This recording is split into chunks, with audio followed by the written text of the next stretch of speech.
அஸ்ஸலாமு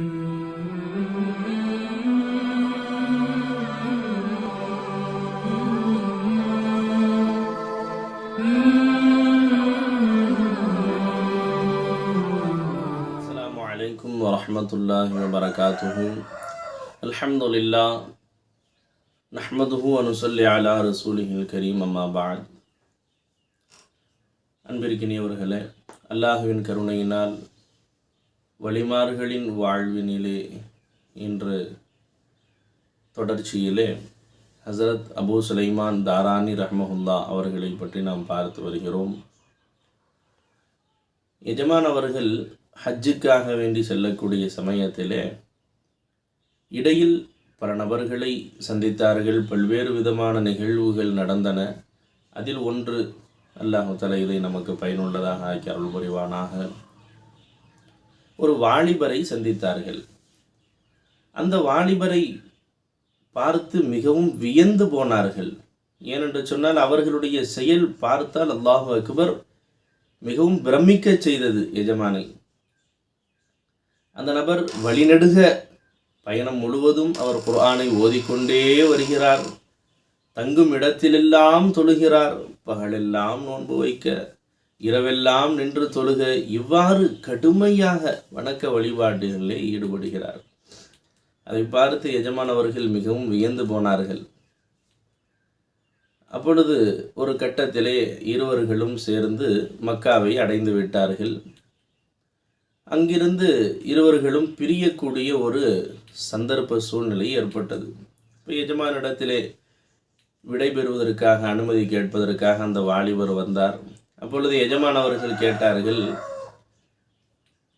மகனே, தாங்கள் இந்த அளவிற்கு வணக்க வழிபாடுகளை அதிகமாக செய்வதற்கு காரணம் என்ன என்பதாக கேட்டாங்க.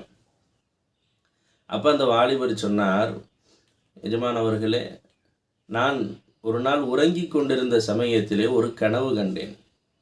அந்த கனவினை அல்லாஹ் ஜல்ல ஷானுஹு தஆலா எனக்கு சுவனத்தை காட்டினான்.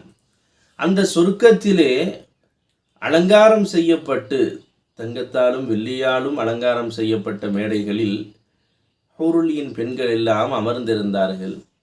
அதிலிருந்தும் ஒரு பெண்மணி சிரித்தார்கள்.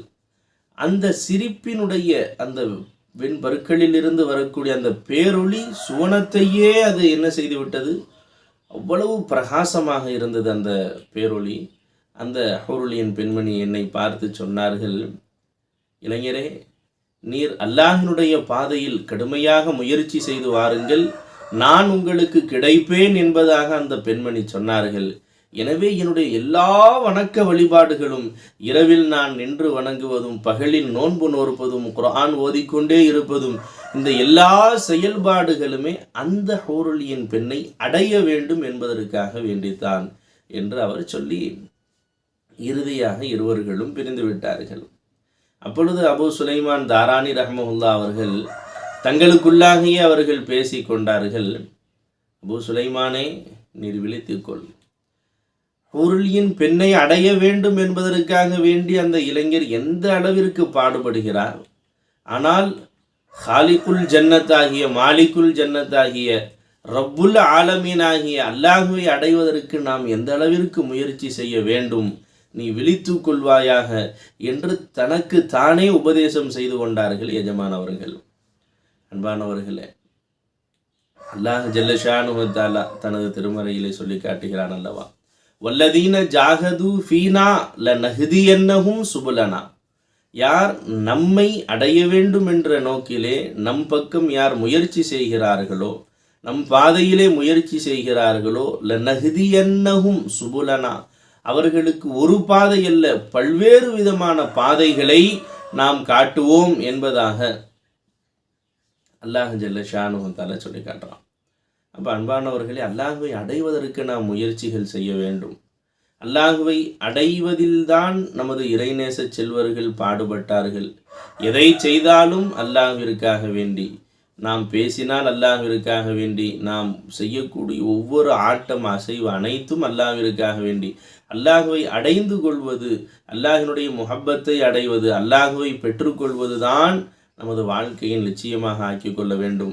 அல்லாஹ்வை அடைவதற்காக வேண்டி நாம் கடுமையாக நாம் முயற்சிகள் செய்ய வேண்டும். இரவு பகலாக அவனை நினைத்து வாழ வேண்டும். அவனை யார் அடைந்து கொண்டார்களோ, அல்லாஹ்வை அடைவதற்குரிய ஈஸியான வழி என்ன அன்பானவர்களே, யார் அல்லாஹ்வை அடைந்து கொண்டார்களோ அத்தகைய இறை நேசர்களுடனே நாம் சேர்ந்து இருப்போமேயானால் அவர்கள் அல்லாஹ்வை அடைந்து கொண்ட அந்த முறையை நமக்கு கற்றுக் கொடுத்துக்க நாமும் அல்லாஹ்வை இலகுவாக அடைந்து கொள்ள முடியும். அல்லாஹ் ஜல்ல ஷானுஹு தஆலா நமக்கு அல்லாஹு தஆலா அப்படியாப்பட்ட அல்லாஹ்வை அடைந்த இறைநேச செல்வர்களாகிய நமது ஷேகுமார்களை அல்லாஹு தஆலா நமக்கு கொடுத்திருக்கிறான். அல்லாஹு தஆலா நமது ஷேகுமார்களுடைய கண்ணியத்தை விளங்கி அவர்களுடைய புனித நசரை முபாரக்கிலேயே இருக்கக்கூடிய பாக்கியத்தையும் அவர்களுடைய பிச்சையில் அல்லாஹ்வை அடைந்து கொள்ளும் பாக்கியத்தையும் நமக்கும் நமது சந்ததியினர்கள் நமது பீர்பாய்கள் எல்லா மக்களுக்கும் உலக முஸ்லிம்கள் அனைவர்களுக்கும் அல்லாஹ் தஆலா தந்தருள் புரிவானாக.